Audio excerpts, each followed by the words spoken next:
بسم اللہ الرحمن الرحیم۔ آج سے تقریباً 3000 سال قبل مصر پر ایک ظالم جابر بادشاہ فرعون حکومت کرتا تھا، جو نہ صرف ظالم اور سرکش بادشاہ تھا بلکہ خدائی کا دعویٰ بھی کر رکھا تھا اور خدائے حقیقی کو للکارنے کی جرت کی تھی۔ فرعون نہایت ہی بد کردار اور ظالم ترین شخص تھا۔ فرعون نے اپنی رعایا کو حکم دیا تھا کہ وہ اس کے آگے سجدہ کرے، اور جو کوئی اسے سجدہ کرنے سے انکار کرتا تو وہ اس پر ظلم کے پہاڑ توڑ دیتا، یہاں تک کہ اسے قتل کروا دیتا۔ تو اس زمانے میں اللہ تعالیٰ نے اپنے سچے پیغمبر موسیٰ علیہ السلام کو مبعوث کیا، جنہوں نے بنی اسرائیل کو اللہ تعالیٰ کی طرف دعوت دی اور انہیں جھوٹے خدا کی عبادت کرنے سے روکا۔ چنانچہ فرعون کے محل میں موجود ایک خاتون نے موسیٰ علیہ السلام کے دین کو قبول کر لیا اور اس وحدہ لا شریک لہ خود اللہ پر ایمان لے آئی۔ اس خاتون کا نام مشاطہ تھا، جو فرعون کے محل میں خادمہ تھی۔ فرعون نے اسے اپنی بیٹی کی خدمت اور کام کاج پر مامور کیا تھا۔ ایک دن کا واقعہ ہے کہ وہ خادمہ فرعون کی بیٹی کے بالوں میں کنگھا کر رہی تھی۔ کنگھی کرتے ہوئے اس کے ہاتھوں سے اتفاقاً کنگھی گر پڑی۔ جب وہ اٹھانے لگی تو اس کی زبان سے بے ساختہ بسم اللہ نکل گیا۔ اس پر شہزادی نے کہا، تو نے آج عجیب کلمہ کہا، رب تو میرا باپ فرعون ہی ہے، تو پھر تو نے یہ کس کا نام لیا؟ تو اس نے کہا، فرعون رب نہیں بلکہ رب تو وہ اللہ ہے جو مجھے اور تجھے اور خود فرعون کو روزی دیتا ہے۔ شہزادی نے کہا، اچھا، کیا تو میرے باپ کے سوا کسی اور کو اپنا رب مانتی ہے؟ اس نے جواب دیا، ہاں، میرا، تیرا، تیرے باپ سب کا رب اللہ تعالیٰ ہے۔ شہزادی نے اس بات کی اطلاع اپنے باپ کو دی۔ وہ سخت غضبناک ہوا اور اس نے اسی وقت باندی کو اپنے دربار میں بلوایا۔ جب وہ حاضر ہوئی تو فرعون نے پوچھا، کیا تو میرے سوا کسی اور کو اپنا رب مانتی ہے؟ خادمہ نے صاف کہا، ہاں، میں تمہیں خدا نہیں مان سکتی، اور میرا اور تیرا رب اللہ تعالیٰ ہے جو بلندیوں اور بزرگی والا ہے۔ فرعون جواب سن کر حیران رہ گیا، اسے اتنی استقامت اور جرت کی امید نہ تھی۔ فرعون نے سوچا، اس عورت کو ایسی عبرتناک سزا دینی چاہیے کہ اس طرح کی جرت دوبارہ کسی شخص کو نہ ہو۔ اسے پتہ تھا کہ اس عورت کو اپنے بچوں سے بے انتہا محبت ہے، لہٰذا فرعون نے خادمہ کے بچوں کو اس دربار میں لانے کا حکم دیا۔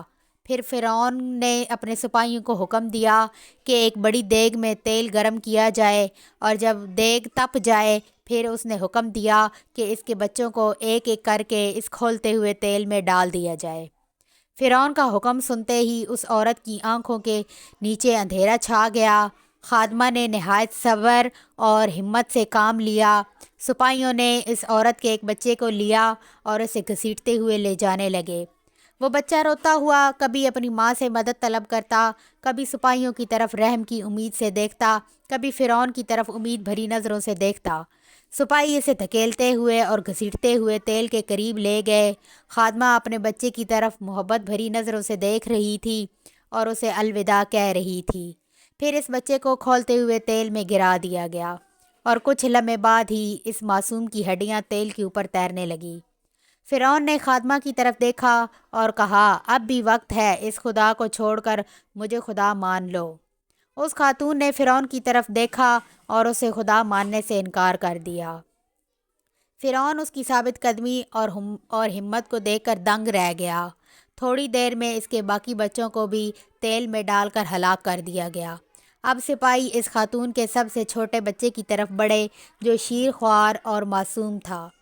جب سپاہیوں نے اس بچے کو چھینا تو بچے نے زور سے چیخ ماری، ماں کا کلیجہ منہ کو آ گیا اور ضبط نہ رہا، وہ زمین پر گر پڑی اور رونے لگی۔